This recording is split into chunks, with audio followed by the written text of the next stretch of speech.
जय हिंद दोस्तों, प्रभात रोशन प्रसाद कथम एग्जाम रूल्स में हंसी क्यों आ रही है?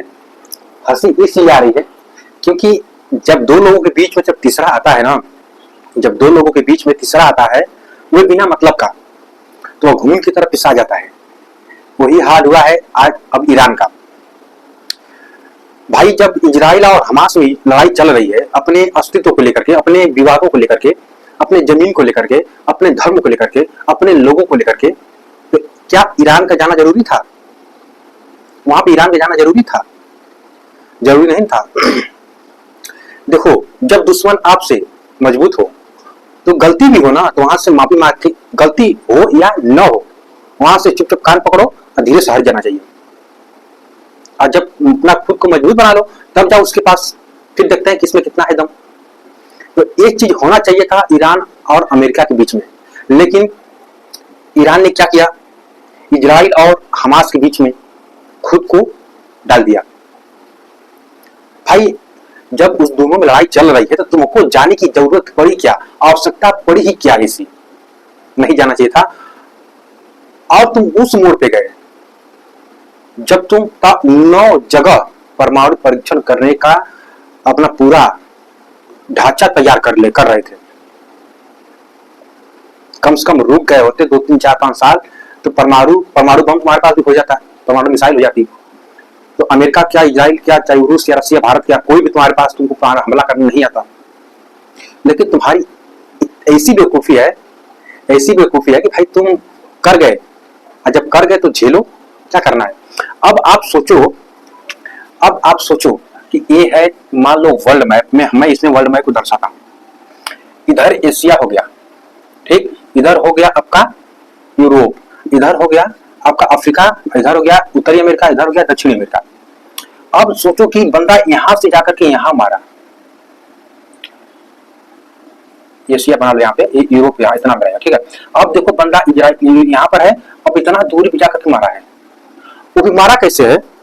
अमेरिका मारा कैसे? भाई देखो, अमेरिका आज फिर सिद्ध कर दिया कि जो मैं कर सकता हूं वो अभी प्रेजेंट टाइम में कोई भी देश नहीं कर सकता। अमेरिका आज फिर सिद्ध कर दिया इस चीज को कि जो मैं कर सकता हूं वो कोई नहीं कर सकता है।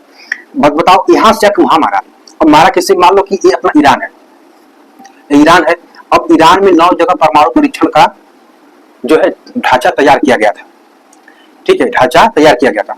अब भाई साहब इन्होंने मारा, अब यहां से मारा, और उसके बाद तुम देखो पहले कि ये मिसाइल गिरी, फिर भी उसकी जमीन पर गिरी, लेकिन ईरान पर फटा नहीं। अब वो अपना टारगेट ढूंढ रही है, ये अपना टारगेट ढूंढ रही है, ये अपना टारगेट ढूंढते या नीचे आ रही है। अब सोचो, इसको टारगेट फिक्स किया गया था कि जहां परमाणु परीक्षण यानी यूरेनियम दिखेगा वहीं पे जाकर तुम फट जाना। इन 9 जगह इसको बर्बाद कर दिया है, 9 जगह पूरा बर्बाद कर दिया है। सोचो, अमेरिका अब फिर से सिद्ध कर दिया कि जो मैं कर सकता हूं वह कोई नहीं कर सकता। भाई, कर तो सकता है अमेरिका, लेकिन जो अमेरिका चाहता था कि डोनाल्ड ट्रंप चाहते थे कि मुझे नोबेल पुरस्कार मिले शांति का, भाई वो कहां मिलेगा? बिना मतलब का तुम जाकर उस पर बमबारी करके चले आए। अब देखो इसमें ट्विस्ट कहां पे आता है कि अभी हमारा पड़ोसी पाकिस्तान, हमारा बच्चा क्या कह रहा था कि ट्रंप को नोबेल पुरस्कार देना चाहिए शांति के लिए, क्योंकि भारत से और भारत पाकिस्तान में युद्ध का विराम किया था, मतलब युद्ध रुकवा दिया था, सीज फायर करवा दिया था। ये कौन बोला था? पाकिस्तान। इसके लिए, अमेरिका के लिए, ट्रंप के लिए। लेकिन अब वही ईरान सोच रहा है कि पाकिस्तान जो चीज बोल रहा था वो गया कहां? ये शांति रुकवाने वाले भाई साहब, ये शांति रुकवाने वाले आज मेरे ऊपर ही हमला कर दिए, वो भी 9 परमाणु केंद्रों पर, सबको ब्लास्ट करके खत्म कर दिया, फिर से बनाओ। अरे, जब कमजोर हो इंसान ना, तो उसको आगे लड़ाई के लिए नहीं बढ़ना चाहिए। ये हमें छोटे पर से सिखाया जाता है कि गलती अगर हो गई है तो माफी मांग लो, नहीं भी हुई है, छोटे हो तभी माफी मांग लो भाई। लेकिन कौन समझाए, एटीट्यूड है इन लोगों में। भाई, बड़े लोग हैं, अब बड़े लोगों की बात ही अलग है। भाई, पहली गलती ईरान ने किया, जब हमास और इजराइल में युद्ध चल रहा है तो तुम गए ही क्यों? तुमको जाना ही नहीं चाहिए था वहां ना, तुम नहीं गए होते, तुम्हारे ऊपर हमला कौन करता यार? लेकिन तुम गए, तुमको पसंद नहीं थी शांति। उसके बाद इजराइल अमेरिका को प्रोवोक किया उकसाया किसको, अमेरिका को, कि भाई आप देख लो ऐसा ऐसा मेरे साथ हो रहा है। अब देखो जब पाकिस्तान यानी कि जब इजराइल गया हमास का साथ देने, तो उसके साथ कौन गया, पाकिस्तान गया, ठीक है। अब तो पाकिस्तान गया, उसके बाद सबसे बड़ा देश रसिया गया। रसिया कहा कि मैं इजराइल का हर संभव प्रयास करूंगा, मदद करूंगा, जो उसको आवश्यकता होगी मैं उसको वह चीज दूंगा।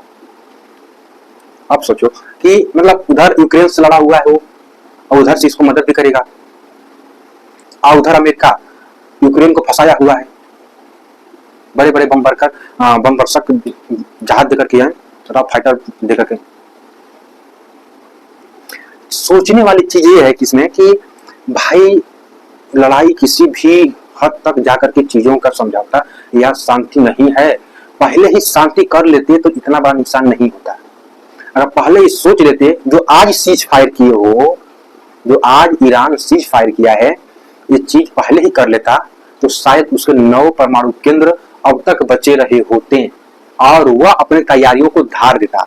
लेकिन यहाँ भाई एटीट्यूड है ना, भाई एटीट्यूड तो है ना इनके अंदर, एटीट्यूड निकल गया। अब समझ में आ रहा है कितना बड़ा नुकसान करके बैठ गए भाई साहब। अब रही अमेरिका की बात, भाई जब भारत पाकिस्तान में युद्ध हो रहा था, अभी लड़ाई हो रहा था, तो अमेरिका ने इनको भाई चंदा दिलवा दिया था, भीख दिलवा दिया था जीने खाने के लिए अमेरिका पाकिस्तान को। अब वो भी खपा, ये भी जब चले गए ईरान की खेमा में तो उधर अमेरिका खपा। अब देखो यहाँ पे कुछ चीज इन्वेस्ट होने वाले थे पाकिस्तान में, इनको मैं अलग सेशन बता दूंगा क्या इन्वेस्ट होने वाला था, किस तरह के प्रोग्राम ये लोग कर रहे थे। लेकिन अब यहाँ पे तो वो भाई हमको तो नहीं लग रहा है कि वो इन्वेस्टमेंट करने पाकिस्तान में आएंगे, कि भाई जब तुम मेरे ही साथ नहीं हो तो मैं तुम्हारा क्यों साथ दूं। ये तो प्यार मोहब्बत की जंग हो गई भाई। मुझे हंसी आ रही इस चीज की कि भाई इसको समझना चाहिए कि जब 2 लोग लड़ाई कर रहे हैं तो तीसरा क्यों बन के उसमें भाड़ बन के क्यों गए फूलने के लिए। नहीं जाना चाहिए था भाई तुमको ना, गलती किए हो, एक्सेप्ट करना पड़ेगा ही। खैर अब में ईरान और अमेरिका में युद्ध विराम हो चुका है, यानी सीजफायर हो चुका है इन लोगों में और इजराइल में भी, ठीक है। तो चीजें अब शायद खत्म हो जानी चाहिए खत्म हो जानी, लेकिन हमको तो नहीं लग रहा है कि ईरान चुपचाप बैठ जाएगा इतना आसानी से, क्योंकि इसके भी एक्टिवेट हो जाएंगे वहां पे जो स्लीपर सेल्स हैं अमेरिका में। ये कर दिया है, कल परसों कर दिया, लेकिन कह रहा है कि सीज फायर करने के तैयार हूं, लेकिन ऐसा हमको तो नहीं लग रहा है, क्योंकि जो ईरान है ना, ये एटीट्यूड वाले देश ऐसे जो अपने पश्चिमी एशिया वाले देश हैं, जैसे ईरान हो गया, इराक हो गया, ईरान इराक हो गया, ठीक है, यमन ये सब ऐसे ही है। लेकिन भाई इसमें यमन क्या गलती किया था, यमन में था अमेरिका का बेस, हवाई बेस था, अड्डा वहाँ पे जहाँ पे सैनिक रहते थे, ईरान वहाँ पे ठोक दिया उसको। अभी भी चुपचाप कह रहा तो आज में सीज फायर के लिए तैयार हूँ, लेकिन लग नहीं रहा है उसकी हरकतों से। ठीक है, फिर मिलेंगे नेक्स्ट पार्ट में, अगर देखते हैं क्या अपडेट मिलता है। किसी ऐसे ही लोग कर रहे हैं तो कहाँ गया होगा, कुछ नहीं होने वाला है इन लोगों का। चलिए फिर मिलेंगे, धन्यवाद, जय हिंद, जय भारत, लव इंडिया।